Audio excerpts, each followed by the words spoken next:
اصول یہ ہونا چاہیے کہ جب موقع کی مناسبت سے جو بات ٹھیک لگے گی اپنے آپ کو چینج کر لوں گا. یہ اصول ٹھیک ہے, اس اصول پہ پکے رہو, اور یہ نبی سے ہمیں ملتا ہے یہ اصول. حدیث میں آتا ہے ایک صحابی نبی کے پاس آئے, مجھے صدقہ چاہیے, یہ چاہیے, وہ چاہیے. آپ نے فرمایا اللہ کی قسم تم پر خرچ نہیں کروں گا میں. وہ چلے گئے, آپ نے دوبارہ بلایا, فرمایا ان پہ صدقہ کرو, دے دو. وہ پریشان, یا رسول اللہ آپ نے تو قسم اٹھائی تھی کہ میں آپ کو نہیں دوں گا. آپ نے فرمایا من رأى علی یمین فرأى غیرها خیرا منها فلیکفر عن یمینہ, کہ جو شخص کسی بات پہ قسم اٹھا لے, جائز بات ہو, کوئی اگر حرام پہ قسم اٹھائی وہ تو بچنا لازم ہے نا, کہ میں گناہ نہیں کروں گا, وہ تو ویسے ہی حرام ہے. جائز کام, صدقہ تو جائز ہے نا, بلکہ ثواب ہے. فرمایا کوئی کسی جائز کام پہ قسم اٹھائے, پھر بعد میں اس کو خیال ہو کہ مجھے قسم توڑ دینی چاہیے, اس کا مائنڈ کیا ہو گیا, چینج, تو اسے چاہیے قسم توڑ دے اور کفارہ ادا کر دے, اس قسم پہ قائم بولو نہ رہے. قسم پہ جب قائم نہ رہنے کا حکم ہے تو بغیر قسم کے میں نے جو بول دیا بس وہ پتھر پہ لکیر بن گیا, یہ تو پاگل اور گدھے ہونے کی علامت ہے. قسم بھی اگر کھا لی ہو تو بھائی اس وقت یہ خیال تھا کہ نہیں دینا, اب زمینی حقائق کہہ رہے ہیں کہ اس کو دینا ہے, تو اب قسم توڑو, کفارہ ادا کرو اور دے دو.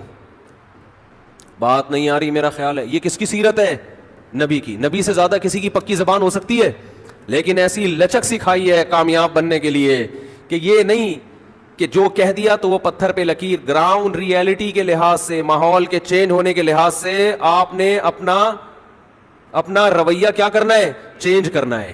اس وقت آپ کی رائے یہ تھی, اب آپ کی رائے وہ ہے, کیونکہ زمینی حقیقت بھی چینج ہوتی ہے اور انسان کی نالج بھی چینج ہوتی ہے اور انسان کی رائے بھی چینج ہوتی ہے. بعض دفعہ نالج چینج نہیں ہوتی, انسان تانے بانے ملا کے ایک رائے قائم کرتا ہے, بعد میں جب اور گہرا سوچتا ہے تو اسے لگتا ہے کہ وہ رائے ٹھیک نہیں تھی, تو وہ اسٹیٹمنٹ اس کا کیا ہو جائے گا, چینج. کوئی بات نہیں, دن میں 100 دفعہ چینج ہو جائے. ناکام وہ ہے جو کہہ دیا تو اڑ گیا, بس کچھ بھی ہو جائے. اب دیکھو ایک آدمی آپ کو مستحق نظر نہیں آ رہا تھا, آپ نے کہا اللہ کی قسم تجھے میں صدقہ نہیں دوں گا, تو فراڈی ہے. بعد میں پتا چلا نہیں فراڈی نہیں ہے, آپ کو نہیں, میں نے تو بول دیا تھا میں نہیں دوں گا. بھائی اب فراڈی ہونے کی بیس پہ نہیں دے رہے تھے, تو اب پتا چل گیا یہ فراڈی نہیں ہے. بعض دفعہ پہلے بھی پتا تھا فراڈی نہیں ہے, اب بھی پتا ہے نہیں ہے, لیکن پہلے خیال تھا کہ نہیں دینا چاہیے, اب خیال ہے کہ دے دینا چاہیے, تو رائے چینج کر لو. بہت مشکل ہے. اور گھریلو جھگڑوں میں تو میاں بیوی کی طبیعت میں اگر لچک نہیں ہے نا, 4 دن بھی ان کا رشتہ نہیں چل سکتا. یہ تو مجھ سے ابھی لکھوا کے سگنیچر انگوٹھے لگا لو, جیسے سبزی والے نہیں ٹھپے لگائے تھے انگوٹھے کے, انگوٹھے لے کے گھوم رہا ہوں. لیکن آپ انگوٹھے نہیں, آپ مجھے پکڑ لینا, میں کہاں بھاگوں گا. وہ جب بھی انگوٹھے کی بات آتی ہے مجھے وہ سبزی والا یاد آتا ہے جس کو میں نے بزنس کے لیے پیسے دیے تھے, اور اس نے ایمانداری میں اسٹیمپ پیپر پہ اپنے انگوٹھے لگا کے دیے تھے. جب وہ پیسے لے کے بھاگا تو 3 سال میں نے وہ انگوٹھے سنبھال کے رکھے.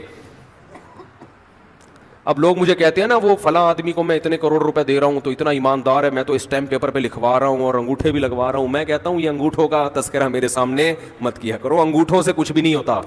بندہ اگر 2 نمبر ہے, اسٹیمپ پیپر بکری کو کھلا دینا, کسی کام کا نہیں ہے یہ اسٹیمپ پیپر, عدالت سے بھی نہیں نکلوا سکتے. سمجھتے ہو, لکھوایا کرو ضرور, لیکن اس سے ہوگا کچھ بھی نہیں. عدالت انگوٹھا دیکھ کے بولے گی بس ٹھیک ہے انگوٹھا, اب انگوٹھے کو پکڑ کے جیل میں ڈال دو, بس انگوٹھے کو دیے تم نے پیسے. بندہ تو پکڑائی میں آئے گا ہی نہیں, آ بھی گیا تو کچھ بھی نہیں کر سکتے. عدالت کہے گی دیے کیوں تھے.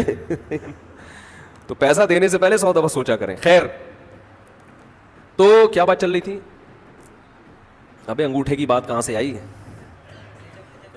ہاں, لچک پیدا کرنا چاہیے. میاں بیوی کا رشتہ تو ایسا ہے کہ اگر آپ کہیں کہ جو میں نے کہہ دیا بس وہ کیا ہے, آرڈر از آرڈر, تو بھائی اس کا مطلب آپ میدان جنگ میں کھڑے ہوئے ہیں, دشمن کی فوجیں آپ کے سامنے, اور آپ ایک فوج کی کمانڈ کر رہے ہیں کہ گولی چلانے کا آرڈر دیا تو کیا کرنا ہے. یہ گھر ہے, یہ میدان جنگ بولو نہیں ہے.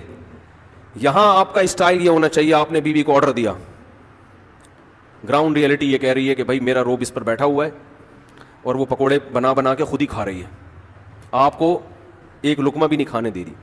آپ غصے میں آئے, آپ نے کہا بیگم مزید پکوڑا اگر کھایا نا تو,